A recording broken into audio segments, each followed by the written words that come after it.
안녕하세요, 인포플레이입니다. 오늘은 정말 심각한 주제를 다뤄보려 합니다. 무너진 내수 소비의 원인에 대해 이야기해 볼 건데요. 최근 자영업자의 수가 IMF 때보다 더 줄었다고 합니다. 또 올해 벌써 폐업한 자영업자의 수가 100만 명을 넘어섰다고 해요. 여기에 더해서 앞으로의 전망은 더욱 어두워 보이는데 자세히 함께 알아보겠습니다. 먼저 숫자로 보는 현실부터 알아보겠습니다. 2025년 현재 우리나라 자영업자 수는 550만 명 수준입니다. 이게 얼마나 심각한 수치인지 아시나요? 1997년 IMF 외환위기 당시보다도 더 적은 수준입니다.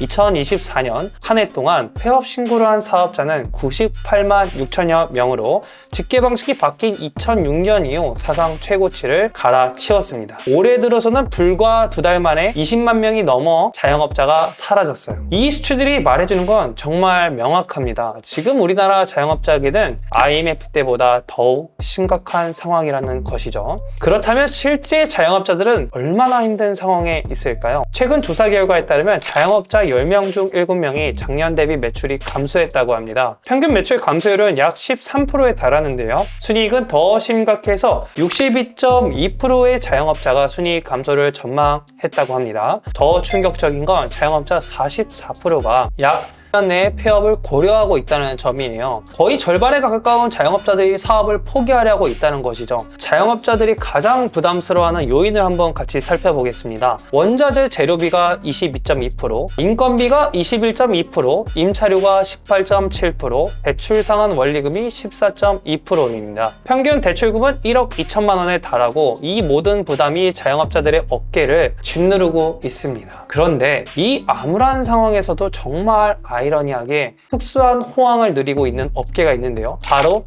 철거업계입니다.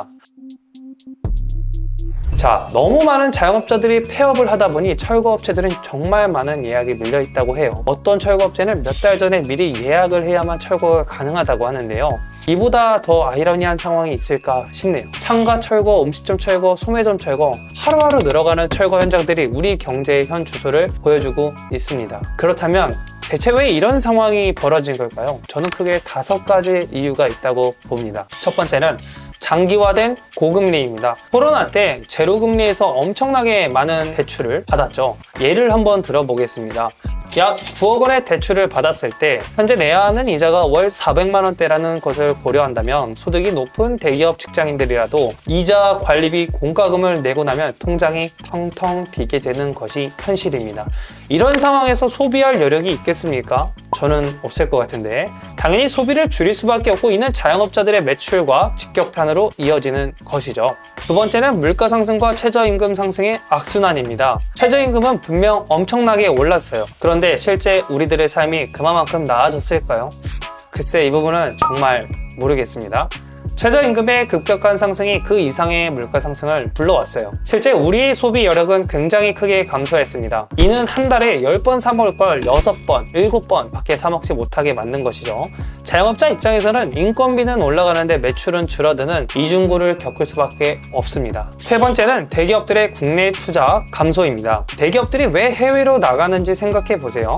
임금이 보다 저렴한 동남아시아, 인도 등으로 이전의 생산 비용을 크게 아껴서 가격 경쟁력을 얻을 수 있어요. 해외에서는 우리나라 대기업이 공장을 지으면 각종 세제 혜택이나 양질의 공장 부지 제공, 그러니 대기업 입장에서는 땡길 수밖에 없는 그런 조건들이겠죠. 저라면 국내 투자는 바보같이 느껴질 것 같습니다. 그런데 과연 이게 끝일까요? 대기업이 움직이면 같이 일하는 1차, 2차 협력사들의 일자리가 같이 움직이기 때문에 이 파급 효과는 정말 엄청나다고 볼 수 있겠습니다. 네 번째는 미국의 관세 압박입니다. 미국은 원래 전 세계에서 가장 많은 소비를 하는 나라 중 하나이기 때문에 전 세계 글로벌 기업들이 가장 많은 수출을 하는 나라이기도 합니다. 하지만 미국 입장에서는 해외에서 만들어서 우리나라에 팔면 우리나라 일자리는 점점 빼앗기고 우리나라 돈만 유출되네 라는 생각이 절로 들겠어요. 자, 트럼프가 너네들 미국에 팔고 싶으면 미국에 공장을 짓고 미국에서 생산을 해서 미국의 일자리를 만들고 미국에 팔아 라는 정책을 진행하고 있는 거예요. 제가 미국인이라면 트럼프의 말이 정말 반가울 것 같아요. 이로 인해 그나마 국내에 투자를 하려고 했던 대기업들과 해외 자본들은 다 미국으로 빨려 들어가서 앞으로 국내에 양질의 일자리가 대규모로 생길 거라는 기대는 정말이지 힘들게 되었습니다. 다섯 번째는 과도하게 강화된 노동법입니다. 노동법이 너무나 강해지면서 기업 입장에서는 한국에서 근로자를 고용하는 것을 기피하게 만들고 있습니다. 물론 상대적 약자인 노동자를 보호하기 위한 사회적 약속과 규제들은 분명 필요합니다. 하지만 기업이라는 것은 상대적으로 어디에서 어떻게 무엇을 만들지 판단해서 하는 것이기 때문에 현재 국내의 노동법과 노조로는 너무나 힘든 상황인 것이죠. 이 또한 기업의 이탈을 유발하는 원인 중 하나가 되고 있습니다. 그렇다면 해결 방법은 무엇일까요? 내수 소비가 살려면 국내외 대기업들이 사업하기 좋은 환경을 만들어 주어야 합니다. 각종 세제 혜택과 부지 인센티브 등, 그리고 세율 인하로 국내 투자를 유도해서 고소득 양질의 일자리들이 많아질 수 있도록 해서 국내에서의 소비를 크게 키울 수 있다는 결론이 나올 수 있다는 거죠. 이런 구조적 문제를 해결해야만 국내에서 다시 밝은 날을 볼 수 있을 것입니다.